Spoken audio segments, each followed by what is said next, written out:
The Kingdom of Kandaren, home to many mysterious land sites, such as the Underground Pass and Eagle's Peak. But one of them stands out. One of them is not like the others. That's right, Sinclair's mansion. Not only is it the site of a recent inexplainable murder mystery, it's the site of really tasty potatoes. I'm here at the Kandaren Department of Journalism to explain exactly what unfolded while I was solving that murder mystery. Detective Kadai, I'm glad you found my office. Well, to be fair, it wasn't hard to find. The entire building is your office. Take a seat.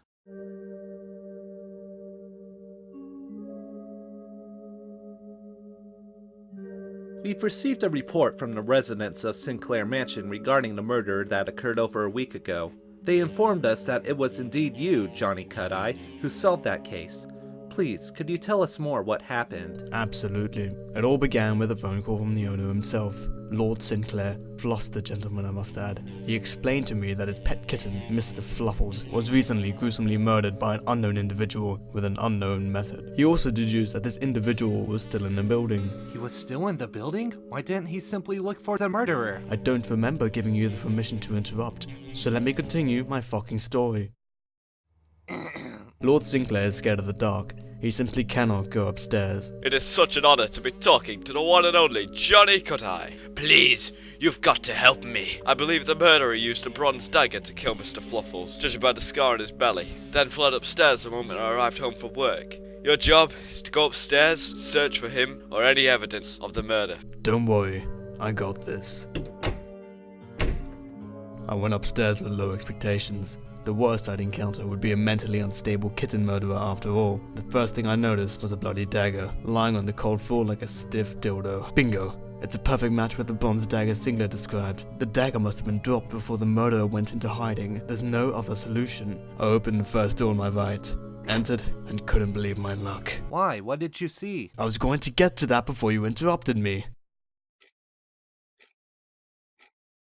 Honestly, I opened the door and saw a gramophone. That's where the stupid detective music was coming from. I knew it! Oh. Before leaving, I made a few more observations. In the far back of the room, a plain old barrel. Up against the adjacent wall, a bed, and next to it, a bedside table.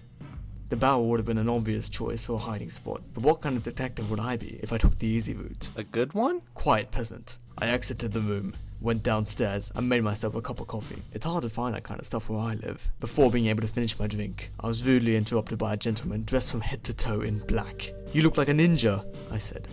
"I am a ninja," he replied, as he withdrew the same bloody dagger the murderer used to kill Mr. Fluffles.